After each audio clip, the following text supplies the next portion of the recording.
ସକାଳୁ ଲାଲ ସନ୍ଧ୍ୟାରେ ଲାଲ ଉପର ବେଲି ଧଲା ତା ଅନୁପସ୍ଥିତିରେ ସବୁଆଡ଼େ କଲା। ସେ ହେଉଛି ସବୁର ଶକ୍ତି। କ'ଣ ତମେ ଗେସ୍ କରିପାରୁଛ କିଏ ସେ ବ୍ୟକ୍ତି? ହଁ, ସେ ହେଉଛି ସୂର୍ଯ୍ୟ। The sun is the source of all energy. ଏହି ଅଧ୍ୟାୟରେ ଆମେ ପଢ଼ିବା ସୂର୍ଯ୍ୟଠାରୁ ସବୁ ଶକ୍ତି ସୃଷ୍ଟି କିପରି। ଶକ୍ତିର ଉତ୍ସ, chapter 8 class 10 source of energy. ଏଠି ଦେଖିବା କ'ଣ ଆମର ଶକ୍ତି ବିଷୟରେ। ଶକ୍ତି କେଉଁଠୁ ଉପଲବ୍ଧ ହେଉଛି ତା ବିଷୟରେ ଆମକୁ ପଢ଼ିବାରେ ଅଛି। ଦେଖ, ଶକ୍ତି ବିଷୟରେ କ'ଣ ଆମେ ସମସ୍ତେ ଜାଣିଛେ। ଶକ୍ତି କ'ଣ? କାର୍ଯ୍ୟ କରିବା ପାଇଁ ଶକ୍ତି ଆବଶ୍ୟକ ହୋଇଥାଏ। ଯେକୌଣସି କାର୍ଯ୍ୟ କରିବା ପାଇଁ କ'ଣ ଶକ୍ତି ଆବଶ୍ୟକ ହେଉଛି। ଯେମିତି ତୁମ ସାମ୍ନାରେ ମୁଁ ବସିଛି ଏବଂ କ'ଣ କରୁଛି, ଭିଡ଼ିଓ ବନାଉଛି। ମୋତେ କହିବାରେ କିଛି ଶକ୍ତି ଏନର୍ଜି ଶକ୍ତି ବ୍ୟବହାର ହେଉଛି। ଏଇ ଯେଉଁ ଭିଡ଼ିଓ ସୁଟିଂ ହେଉଛି ତା ପାଇଁ ମଧ୍ୟ କ'ଣ ଶକ୍ତିର ବ୍ୟବହାର ହେଉଛି। ବିଦ୍ୟୁତ୍ ଶକ୍ତିର ବ୍ୟବହାର ହେଉଛି ନା ନାହିଁ? ଏତେ ଲାଇଟ୍ର ଏବଂ କ'ଣ ତୁମେ ଯେଉଁ ଶୁଣୁଛ ସେଇଟା ମଧ୍ୟ କ'ଣ ଗୋଟେ ଶବ୍ଦ ଶକ୍ତି। ତ ଶକ୍ତି ଆମର ମୁଖ୍ୟତଃ ଗୋଟେ ଅଛି କ'ଣ ସ୍ଥିତିଜ ଶକ୍ତି ଏବଂ କ'ଣ ଆମର ଗତିଜ ଶକ୍ତି। ସ୍ଥିତିଜ ଶକ୍ତି କହିଲେ କ'ଣ ପୋଟେନ୍ସିଆଲ ଏନର୍ଜି ଏବଂ ଗତିଜ ଶକ୍ତି କହିଲେ କାଇନେଟିକ୍ ଏନର୍ଜି। ସ୍ଥିତିଜ ଶକ୍ତି କହିଲେ ଦେଖ, ଗୋଟିଏ ରବର ବ୍ୟାଣ୍ଡକୁ ମୁଁ କ'ଣ କଲି, ଏମିତି ଟାଣିଲେ କ'ଣ ହେବ, ସେ କିଛି ସେଠି ଶକ୍ତି ଷ୍ଟୋର୍ କରିକି ରଖିବ, ଯାହାକୁ କ'ଣ କୁହାଯିବ ସ୍ଥିତିଜ ଶକ୍ତି। ଏବଂ ଗତିଜ ଶକ୍ତି କହିଲେ କ'ଣ, ଗୋଟେ କାର୍ ଅଛି, ସେ କାର୍ଟି ଯଦି ରାସ୍ତାରେ ଏମିତି ଗତି କରୁଥାଏ ତାହାକୁ କ'ଣ କୁହାଯିବ ଗତିଜ ଶକ୍ତି। ଗତି କରିଲା ବେଳେ ଯେଉଁ ଶକ୍ତି ଅଛି ତାକୁ କୁହାଯିବ ଗତିଜ ଶକ୍ତି ଏବଂ ଗୋଟେ ସ୍ଥିର ଅବସ୍ଥାରେ ଯେଉଁ ଶକ୍ତି ଷ୍ଟୋର୍ ହେଇକି ଅଛି ତାକୁ କ'ଣ କୁହାଯିବ ସ୍ଥିତିଜ ଶକ୍ତି କୁହାଯିବ। ଏବେ ଦେଖିବା କ'ଣ ଆମର ଶକ୍ତିର ପ୍ରକାର। କ'ଣ ଶକ୍ତିର ପ୍ରକାର ଦେଖିବା। ଦେଖ, ଶକ୍ତି ବିଭିନ୍ନ ପ୍ରକାରରେ ଉପଲବ୍ଧ ହୁଏ। ଶକ୍ତି କ'ଣ ବିଭିନ୍ନ ପ୍ରକାରରେ ଉପଲବ୍ଧ ହୁଏ। ଏକ ପ୍ରକାରର ଶକ୍ତି ଅନ୍ୟ ଏକ ପ୍ରକାରର ଶକ୍ତିକୁ ରୂପାନ୍ତରିତ ହୋଇପାରେ। ଆମେ ଜାଣିଛେ ଯେ ଶକ୍ତିର କେବେ ସୃଷ୍ଟି ହୁଏନି କି ବିନାଶ ହୁଏନି। ସେ କେବଳ ଗୋଟେ ରୂପରୁ ଅନ୍ୟ ରୂପକୁ ଯାଇଥାଏ। The energy can neither be created nor be destroyed, it only transfer from one form to another form. ହେଲା, ଯେତେ ଦେଖ କିଛି ଏକ୍ଜାମ୍ପଲ୍ ଦେଖିବା। ଯେଉଁ କ'ଣ ସେ ଗୋଟେ ଫର୍ମରୁ ଅନ୍ୟ ଫର୍ମକୁ ଯାଉଛି, ଗୋଟେ ରୂପରୁ ସେ କ'ଣ ଅନ୍ୟ ରୂପକୁ ଯାଉଛି। ଦେଖ, ଗୋଟେ ପ୍ଲେଟ୍କୁ ନିଆଗଲା। ଗୋଟେ ପ୍ଲେଟ୍କୁ ନେବା ଏମିତି, ଧରିନିଅ ମାଉସ୍ଟା ଅଛି, ସେ ମାଉସ୍କୁ ମୁଁ ଉପରକୁ ନେଲି। ହେଲା, ଆଉ ତାପରେ କ'ଣ କଲି, ଏମିତି ଛାଡ଼ିଲେ କ'ଣ ହେଲା, କିଛି ସାଉଣ୍ଡ ଶୁଭାଗଲା ନା କ'ଣ, କିଛି ସାଉଣ୍ଡ ଶୁଭାଗଲା। ଯେତେବେଳେ ମୁଁ ଉପରକୁ ନେଲି ସେଠି କିଛି ରଖିଲି, ତାକୁ ସ୍ଥିତରେ ରଖିଲି। ସେଇଟା ଥିଲା କ'ଣ ଆମର ପୋଟେନ୍ସିଆଲ ଏନର୍ଜି, ସ୍ଥିତିଜ ଶକ୍ତି ଏଠି ଜମା ହେଇକି ଅଛି। ଯେତେବେଳେ ଛାଡ଼ିଲି କ'ଣ ହେଲା, ସେ ଆମର ଏଠି ଗୋଟେ ସାଉଣ୍ଡ କଲା। ସେ କ'ଣ ହେଲା, ଶବ୍ଦ ଶକ୍ତିରେ ପରିଣତ ହେଲା। ତ ଏ ପ୍ଲେଟ୍ଟା ଉପରୁ ତଳୁ ପଡ଼ିଲେ କ'ଣ, ସେ ମେ ବି ଭାଙ୍ଗି ଯାଇପାରେ, କିନ୍ତୁ ସେ କ'ଣ ଶବ୍ଦ ଶକ୍ତିରେ ପରିଣତ ହେଲା ନା ନାହିଁ? ସେ ହେଲା କ'ଣ ଆମର ସ୍ଥିତିଜ ଶକ୍ତିରୁ ଶବ୍ଦ ଶକ୍ତିରେ ପରିଣତ ହେଲା। ଯେମିତି ଗୋଟେ କ୍ୟାଣ୍ଡେଲ୍ ଅଛି, ଏଇ କ୍ୟାଣ୍ଡେଲ୍କୁ ଜାଳିଲେ କ'ଣ ହେବ, ସେ ରାସାୟନିକ ଶକ୍ତିରୁ ଆଲୋକ ଶକ୍ତିରେ ପରିଣତ ହେଉଛି। ହେଲା, ଏବଂ ଦେଖ ଏଠି ଯେଉଁ ଆମର ଆଲୋକ ଶକ୍ତି ଅଛି, ସେ ଆଲୋକ ଶକ୍ତିର ବିନିଯୋଗ କରି ଏଇ ସୋଲାର ପ୍ୟାନେଲରୁ କ'ଣ ଇଲେକ୍ଟ୍ରିସିଟି ଉତ୍ପାଦନ ହେଉଛି। ତ ଏଠି ଆମେ ଯେତେ ସବୁ ଏକ୍ଜାମ୍ପଲ୍ ଦେଖିଲେ କ'ଣ ଶକ୍ତି ମାନେ ଗୋଟେ ରୂପରୁ ସେମାନେ ଅନ୍ୟ ରୂପକୁ ରୂପାନ୍ତରିତ ହେଉଛନ୍ତି। ହେଲା, ଆଉ ଯେମିତି କୋଇଲା, ଦେଖ କୋଇଲାକୁ ଯଦି ଜାଳିବା, ସେ ବି କ'ଣ ଗୋଟେ ରୂପରୁ ଅନ୍ୟ ରୂପକୁ ଗଲା। ଆମେ ଜାଳିଲେ କିଛି ଶକ୍ତି ତା'ର ପୂର୍ବବର୍ତ୍ତୀ ରୂପକୁ ଫେରି ଯାଇପାରେ ନାହିଁ। କିଛି ଶକ୍ତି ଅଛି କ'ଣ ତା'ର ପୂର୍ବବର୍ତ୍ତୀ ଅବସ୍ଥାକୁ ଫେରି ଯାଇପାରିବ କି? ଫେରି ଯାଇପାରିବ ନାହିଁ। ହେଲା, ତେଣୁ କ'ଣ ଦରକାର, ଆମକୁ ଯେତେ ସବୁ ଶକ୍ତି ଅଛି ତାହାକୁ ଆମେ କ'ଣ କରିବା ଦରକାର, ସଂରକ୍ଷଣ କରିବା ଦରକାର। ଯେତେ ସବୁ ଶକ୍ତି ଅଛି ତାକୁ କ'ଣ ଆମେ ସଂରକ୍ଷଣ କରିବା ଦରକାର। ଏହିସବୁ ଚିତ୍ରକୁ ଅନୁଧ୍ୟାନ କଲା ପରେ ଦେଖିବା, ଚାଲ ଏବେ ଆମେ ଗୋଟିଏ ଶକ୍ତି ଏନର୍ଜିକୁ ଉତ୍ତମ ବୋଲି ଆମେ କିପରି କହିପାରିବା। ଗୋଟେ ଶକ୍ତି ଉତ୍ତମ ବୋଲି କିପରି କହିପାରିବା? ପ୍ରତି ଘନଫଳ ବା ବସ୍ତୁତ୍ୱ ପ୍ରତି ଅଧିକ କାର୍ଯ୍ୟ କରିପାରେ। ଯେକୌଣସି ଗୋଟେ ବସ୍ତୁ ଅଛି କିମ୍ବା ଯେକୌଣସି ଗୋଟେ ଶକ୍ତି ଅଛି, ସେ ଶକ୍ତି କମ୍ ଘନଫଳରେ ମଧ୍ୟ अधिक जदि कार्य उत्पादन करुच्ची ताकू उत्तम कहीपर एवं से सहजरे उपलब्ध होगा कथा इजिली मिल जावा कथा ताकू आम उत्तम शक्ति कहीपर कथा एवं सहजरे स्टोर करा जाउथिबा कथा सहजरे जदि आम संरक्षण करिपारिबा ताहाले मध्य ताहाकू आम कौन कहीपर उत्तम शक्ति कहीपर सर्वोपरि कम व्यवसाक्षेप होता है माने कौन से सुभल मूल्य कम मूल्य मध्य सेटा आमर मिलवा कथा ताहाले आमे जदि ए चारोटी गुण थाए ताहाले आमे गोटे शक्ति को उत्तम शक्ति बोली कहि पारिबा। आमे जो देखुथिले शक्तिर उत्स देख ए शक्तिर उत्स आमर मेनली दुईटा अच्छी गोटे अच्छी रिन्यूएबल सोर्स आ गोटे अच्छी नॉन रिन्यूएबल सोर्स एटा को तुम तुम भूगोल बही में पढ़ुव ए दुईटी ना जाकर ही चैप्टरटा कंप्लीट हो जाइए नवीकरण योग्य शक्ति और नवीकरण अयोग्य शक्ति रे ही चैप्टर पूरा कंप्लीट नवीकरण योग्य को कौन मध्य कहा जाए असरंती जो शक्ति केभे सरीब नाही ताहाकू कौन कहा जाए असरंती एवं ताहाकू कौन कहा जाए नवीकरण योग्य आ गोटे रहिला कौन नवीकरण अयोग्य शक्ति माने जो माने सरी जाती ताहाकू कौन कहा जाए सरंती शक्ति।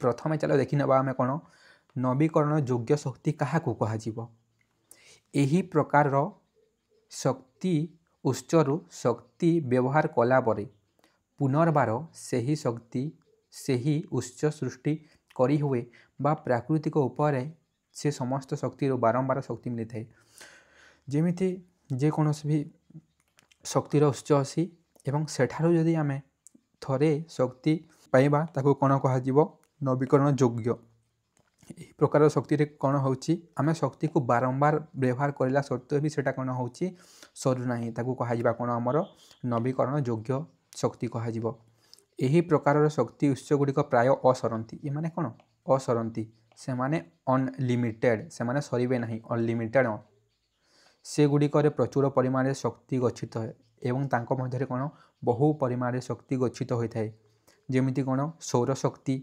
जैव वस्तुरु जात शक्ति जल शक्ति वायु शक्ति नाभिकीय शक्ति भूतापज शक्ति समुद्र तरंग जात शक्ति इत्यादि ये जी देखिले कौन आमर नवीकरण योग्य शक्तिर एग्जांपल देखिले यह सब विषय कौन आमको डिटेल रे पढ़िबार अच्छी जे सौर शक्ति कौन जो आमर सूर्य अच्छी सूर्य को सौर शक्ति कहा जाउछि तापरे कौन आमर जैव वस्तुत्व जो गोबर गैस थाए ताहा मध्य एवं जल शक्ति हाइड्रो एनर्जी जो टर्बाइन घोराई करा वायु शक्ति जो पवन कल द्वारा करा नाभिकीय शक्ति जो परमाणुर विभाजन द्वारा हेबो एवं भूतापज शक्ति एमती कौन अच्छी जो लाभा मागमा अच्छी से गरम जो हेबो सामुद्रिक तरंग रे जो आम समुद्र रे तरंग आसूसी ताहा मध्य सृष्टि हेबो ए प्रकार सबू कौन आमर नवीकरण योग्य शक्ति एमाने केबे हेले सरीबे नाही ताहाकू आमे बारंबार व्यवहार करि पारिबा एतिकी थिला कौन आमर नवीकरण योग्य शक्ति एबे ता सबू विषय टिके टिके आमे देखिबा। फास्ट देख गोटे यहाँ आमर लंग क्वेश्चन बनी पारे है सूर्य सकल शक्तिर आधार the sun is the source of all energy आमे जो सूर्य देखुचे ना ये सूर्य जो अच्छी सूर्य ठू ही सबु शक्ति उपलब्ध होउछि पृथ्वी पृष्ठ रे जेते प्रकार शक्ति उपलब्ध होउछि से गुड़िकर मूल उत्स होउछि सूर्य है जल स्रोत वायु स्रोत ठारू आरंभ करी वृक्षलत्या इत्यादि रे थिबा जैव रासायनिक शक्ति जीवाश्म शक्ति आदि समस्त शक्ति सौर शक्ति सृष्टि होता है ताले आम मन प्रश्न गोटे आसब जे ये जो आम जदि सूर्य सब शक्ति पाऊे ताहले जो आम कौन इलेक्ट्रिसिटी पाऊे ताहा कौन सूर्य देउछि हाँ ताहा सूर्य ही दौछि सूर्य जो विद्युत शक्ति किपर होउछि ताहा टिके इनडायरेक्ट अच्छी ताको हमको बुझिबाकू चेष्टा करबाकू पड़िबो जेमिति देख आमको कौन विद्युत सृष्टि करने हुए तो आम कौन एमती जो पवन कल थाए पवन कल चक्री जो घूरी थाए एवं सेठू कौन होता है टर्बाइन लगी थाए सेठू आमर कौन इलेक्ट्रिसिटी जात होता है एवं जल स्रोत रे कौन करा जाए एमती टर्बाइन लगा जाए ना टर्बाइन जो अच्छी टर्बाइन लगाई सेठी टर्बाइन को मध्य घुरा जाए एवं विद्युत उत्पन्न करा जाए तो जल स्रोत होगापी कौन साधारणतः सूर्य किरण प्रभाव में उत्पन्न होता वृष्टिपात जो संभव होता है प्रथमे देख जल स्रोत होगापी कौन जो जगार आमर जो सन लाइट अच्छी सी आसब प्रथमे पानी रे पड़िबो पानी रे पड़िला परे कोन हेबो एठू सेटा बाष्प हे कि मेघ बनिबो मेघ जेते बेले सृष्टि होला सेठू पुणी कोन हेबो वर्षा हेबो एठी कोन होला वृष्टि सृष्टि होला वृष्टिपात सृष्टि जोगु ही कोन हेबो जलर प्रभाव हेबो। तो जल स्रोत रे उपलब्ध गति शक्तिर व्यवहार करी कौन कौन जगार एटा आमर व्यवहार होची जो जल स्रोत अच्छी यही डंगा मानक व्यवहार होची ए बोईत मानक व्यवहार होची है। तो आम जानिले कौन जल स्रोत मध्य किए दरकार आमर यही सन दरकार है किए दरकार आमर सन दरकार। एवं देखिबा एबे कौन आमर वायु स्रोत रे कौन देख वायु पवन किपरि बहे कौन पवन किपरि बहे जानिछ कहे किसी पिला कहे कौन एमती गछर पत्र हलिले पवन बहे सेटा नहीं से उत्तर कौन पत्र हलिले कौन वायु बहे कि वायु बहिले सिना पत्र हले। तो देखिबा अभी चलो अभी कौन यही सूर्य जो अच्छी एमती नुहे जे सबु जगार ताप समान थी गोटे गोटे जगार ताप अधिक हो पारे बेसी उत्तप्त हो पारे आ गोटे गोटे जगार कौन ताप उत्तप्त कम हो पारे। तो से समय कौन होता है गोटे जगार ताप अधिक एवं आ गोटे जगार कौन होता है टिके शीतल होता है। तो से ताप जगार जो कणिका माने अछंती जो वायु कणिका माने अछंती आम जानी कौन जे कणिका माने ताप जो शक्ति पाइले अनवरत गति करती ताकू जदि आम गरम करवा से कौन हे गति करवा आरंभ करेंगे से कौ आड़ को जी जो जगार कम गरम अच्छी से जगह को से माने गति करेंगे। तो कौन है ये तापर पार्थक्य जो ही गोटे जगार अधिक ताप आ गोटे जगार कम ताप तो से जो ही कौन है से अधिक तापरू कम ताप जगह को वायुर स्रोत है एवं से वायुर स्रोतर उपयोग करी कौन करा जाउछि पवन कलरे टर्बाइन लगा जाउछि एवं सेठू कौन करा जाउछि हमर विद्युत उत्पन्न करा जाउछि। सूर्य किरण प्रभाव रे वायुमंडलर विभिन्न स्थान रे समान भावे उत्तप्त हेउ नथिबारु वायु चाप रे पार्थक्य जोगु होता है जो वायु चाप रे कौन होता है पार्थक्य होता है जहाँ जो कौन होता है वायु स्रोत होता है एवं वायु स्रोतर व्यवहार करी पवन चक्री ठार आरंभ करी पालटना बोईत प्रभृति चलाइबार संभव होता है। पवन कल चलाउछंती ए जो कौन अच्छी आमर बोईत ए सब को से माने चलाउछंती।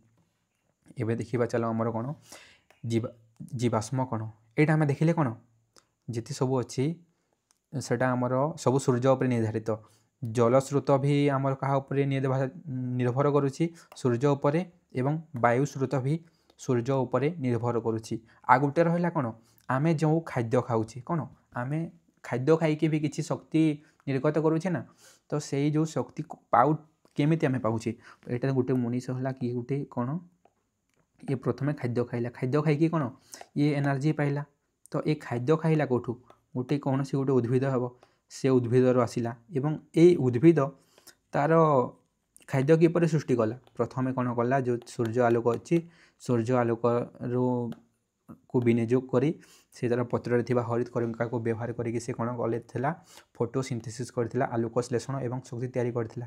तो आमे जो शक्ति पाउछे ताहा मध्य सूर्य उपर निर्भर तो यहाँ आमर मूल कारण है ना नहीं यहाँ है कौन आमर मूलर कारण। एबे देखिबा कौन जीवाश्म भूमिकंप बा अन्य कौनसी प्राकृतिक उपाय जंगलपूर्ण भूखंड और जीवजंतु माटी तले पोती हो गले कालक्रमे अत्यधिक चाप और ताप जोगु ताहा कोयला पेट्रोलियम और प्राकृतिक गैस रे रूपांतरित होता है। कौन सी जगह भूमिकंप है कि अन्य कौन भी प्राकृतिक उपाय जंगलपूर्ण भूखंड जदि से कौन है माटी तले पोती हो गला कालक्रमे कौन हम अधिक चाप हेबो एवं अधिक ताप हेबो ताहा जोगु सेटा कौन कोयला एवं पेट्रोलियम किंबा किसी प्राकृतिक गैस रे रूपांतरित होता है। यह को ही कौन कह जाए जीवाश्म। ये जीवाश्मर व्यवहार कौटी हुए जालेनी एवं से गुड़िक व्यवहार करी आमे ताप शक्ति विद्युत शक्ति और यांत्रिक शक्ति आदि पाई थो। ये सब को व्यवहार करी कौन मिलूँ आमको विद्युत शक्ति मिलूँ यांत्रिक शक्ति आदि सब मिलूँ। तो ये जो थिला आमर टॉपिक कौन सूर्य सकल शक्तिर आधार जेते सबु शक्ति अच्छी सेटा कहाठू डायरेक्टली हो किंबा इनडायरेक्टली कहा ऊपर निर्भर करती से सबू आमर सूर्य उपर। एटा गोटे लंग क्वेश्चन बनी पारे जे सूर्य सकल शक्तिर आधार यार यथार्थ बुझाओ। एटा मध्य तुमर कौन एक्सरसाइज बहिर एक्सरसाइज रे अच्छी यार यथार्थ बुझा हुआ ही अच्छी।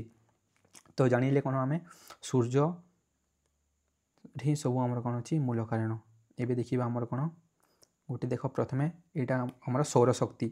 सौरशक्ति प्रथमे कौन यहाँ आमर नवीकरण योग्य हम ना नवीकरण अयोग्य, यहाँ को तुम कमेंट कर कहला जे सौरशक्ति योग्य नवीकरण योग्य हम ना नवीकरण अयोग्य। देख आम पृथ्वी जो अच्छी पृथ्वी रे प्राय केते वर्ष है 500 कोटी वर्ष है सौरमंडल ये जो सूर्य अच्छी सूर्य प्राय 500 कोटी वर्ष है से खाली कौन आम पृथ्वी को शक्ति जोगाऊँ सारा सारा सौरमंडल को सी कौन शक्ति जोगाऊँ। ता मध्यरु देख एमती नुहे जे पृथ्वी को ही से सबू ताप दूची किसी शक्ति कौन ता चारिपाटू अन्य पट को जाऊँगी। तो जो शक्ति सूर्यरु आसी आम पृथ्वी को ताकू कौन कह जाए सौर प्रवाह। प्राय 50 नियुत भागरु एक भाग पृथ्वी पृष्ठ रे पहुँची थाए। कहली कौन जो सूर्य अच्छी सूर्यर 50 नियुत भागरु मात्र गोटे भाग पृथ्वी निकट को आसी थाए एवं अन्य सब कौन अन्य रास्ता सब गति करती। यह कौन कह जाए सौर प्रवाह। यह कौन कह जाए यहाँ आमर सौर प्रवाह कह जाए।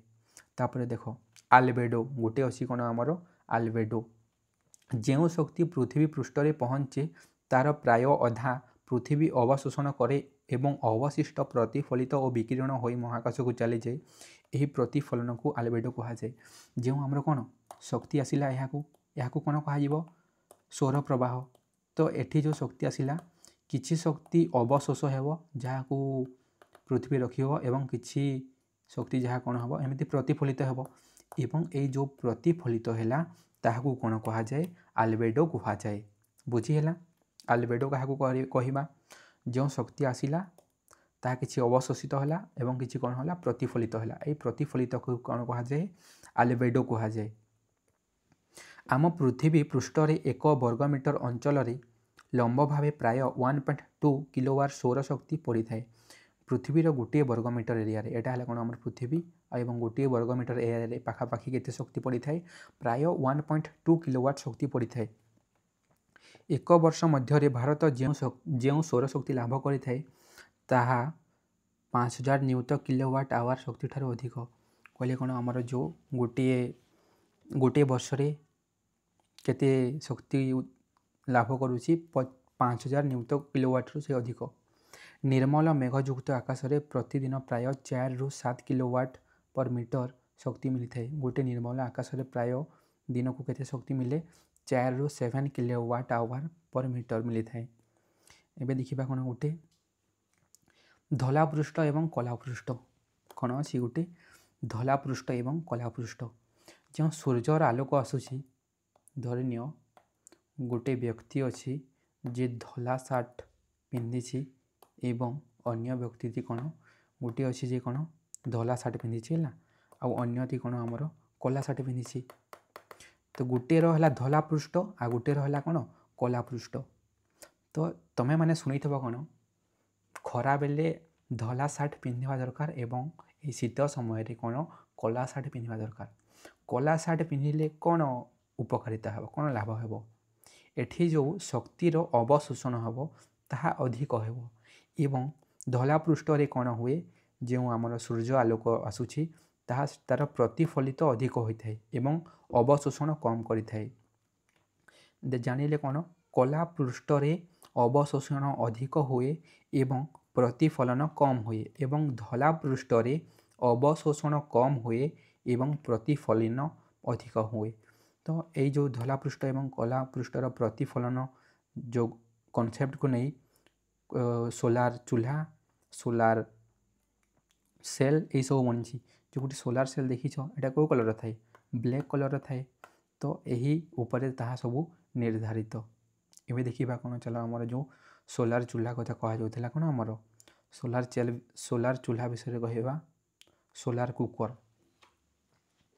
यही सोलार कुकर कौन एटा गोटे आमर सूर्य जो उपकरण द्वारा सौर तापर रोषाई करा जाए ताहाकू सौर चूल्हा कहा जाए। ଯେଉଁ ଉପକରଣ ଦ୍ୱାରା ସୌର ତାପର ବ୍ୟବହାର କରି ରୋଷେଇ କରାଯାଏ ତାକୁ କ'ଣ କୁହାଯାଏ? ସୌର ଚୁଲା କୁହାଯାଏ। ଏଥିରେ ସୌର ତାପ ସିଧାସଳଖ ରୋଷେଇ ଦ୍ରବକୁ ଗରମ କରିଥାଏ ଏବଂ ଏଥିରେ ଯେଉଁ ସୂର୍ଯ୍ୟର ତାପ ଅଛି ସେ ରୋଷେଇ ଦ୍ରବକୁ କ'ଣ କରିଥାଏ? ଗରମ କରିଥାଏ। ହେଲା, ଏଥିରେ ସୂର୍ଯ୍ୟ ଆଲୋକ ଆସିବ, ଏମିତି ପଡ଼ିଲା ପରେ କ'ଣ ହେବ? ତାହା ଡାଇରେକ୍ଟ ଭିତରକୁ ଯିବ ଏବଂ ଏଇ କ'ଣ ରୋଷେଇକୁ ଗରମ କରିବ। ଏଇ ସୌର ଚୁଲାର ଗଠନ ଦେଖିବା। ଏଇଟା ଆମର ମେନ୍ କି 3ଟା ଜିନିଷକୁ ନେଇକି ବନିଛି।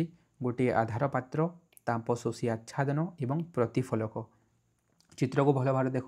ଏ ବାହାରଟାକୁ କ'ଣ ଅଛି? ତାପ ଶୋଷୀ ଆଚ୍ଛାଦନ, ଭିତରଟାକୁ କ'ଣ କୁହାଯାଏ? ଆଧାର ପାତ୍ର ଏବଂ ଏଇ ଯେଉଁ ଅଛି ଏହାକୁ କ'ଣ କୁହାଯାଏ? ପ୍ରତିଫଳକ କୁହାଯାଏ। ହେଲା, ଆଧାର ପାତ୍ର କ'ଣ? ଜଳ ଓ ରନ୍ଧା ଦ୍ରବ୍ୟ ରଖିବା ପାଇଁ ପାତ୍ରମାନ। ଯେଉଁ ଜଳ ଏବଂ ରନ୍ଧା ଖାଦ୍ୟକୁ ରଖିବା ପାଇଁ ପାତ୍ର ଅଛି ତାକୁ କ'ଣ କୁହାଯାଏ? ଆମର ଆଧାର ପାତ୍ର। ଏହା କେଉଁ କଲର ଥାଏ? ଏହା ଆମର କଳା ରଙ୍ଗର ଥାଏ। କଳା ରଙ୍ଗର ଥିଲେ କ'ଣ ହେବ? ସେ ତାପକୁ ଶୋଷଣ କରିବ ଏବଂ ପ୍ରତିଫଳନ କମ୍ କରିବ। ଏବଂ ଦେଖିବା ବି କ'ଣ ଆମର ତାପ ଶୋଷୀ ଆଚ୍ଛାଦନ। ଏ ଯେଉଁ ଅଛି ତାପ ଶୋଷୀ ଆଚ୍ଛାଦନ। ଆଧାର ପାତ୍ରର ଭିତର ପାର୍ଶ୍ୱରେ କଳା ରଙ୍ଗର ପ୍ରଲେପ ଦିଆଯାଏ, ଭିତରେ ମଧ୍ୟ କ'ଣ କଳା ରଙ୍ଗର ପ୍ରଲେପ ଦିଆଯାଏ। ଏହାର ଉପରି ଭାଗକୁ କାଚ ଫଳକରେ ଆବୃତ କରି ଦିଆଯାଏ ଏବଂ ଉପର ଭାଗ କ'ଣ ଏମିତି କାଚରେ ଆବୃତ କରାଯାଏ। ଫଳତଃ ପାତ୍ର ଭିତର ପାର୍ଶ୍ୱ ତାପମାତ୍ରା ବୃଦ୍ଧି ପାଏ। ଫଳତଃ କ'ଣ ହୁଏ? ଏହି ପାତ୍ରର ଭିତର ଅଂଶ ତାପମାତ୍ରାରେ ବୃଦ୍ଧି ପାଏ, କିନ୍ତୁ ପାତ୍ର ଦ୍ୱାରା ଅବଶୋଷିତ ତାପ ସହଜରେ କାଚ ଆବରଣ ବାହାରକୁ ଯାଇପାରେ ନାହିଁ ଏବଂ ଯେଉଁ ତାପ ଭିତରକୁ ପଶିଛି ତାହା ବାହାରକୁ ବାହାରି ପାରିବ ନାହିଁ। ଏବେ ଦେଖିବା କ'ଣ ଆମର ପ୍ରତିଫଳକ। ସୂର୍ଯ୍ୟ କିରଣକୁ ସିଧା କିମ୍ବା ଅବତଳ ପ୍ରତିଫଳକ ସାହାଯ୍ୟରେ କେନ୍ଦ୍ରୀଭୂତ କରି ଆଧାର ପାତ୍ର ମଧ୍ୟକୁ ପଠାଇଥାଏ। ଏ ଯେଉଁ ପ୍ରତିଫଳକ ଅଛି ତାହାର କାମ କ'ଣ? ଯେଉଁ ସୂର୍ଯ୍ୟ କିରଣ ଆସିବ ଏମିତି ସେ ସିଧାସଳଖ ତାକୁ କେନ୍ଦ୍ରୀଭୂତ କରି କ'ଣ ହେବ? ପାତ୍ରର ମଧ୍ୟକୁ ପକାଇବ ଏବଂ ଏହି ଯେଉଁ ଆମର ପ୍ରତିଫଳକ ଅଛି ସେ କାହାଠୁ ବନିଛି? ଆଲୁମିନିୟମ ଧାତୁରୁ କିମ୍ବା କାଚରେ ତିଆରି ହୋଇଥାଏ। ଏହା ଥିଲା ଆମର କ'ଣ? ସୌର ଚୁଲା।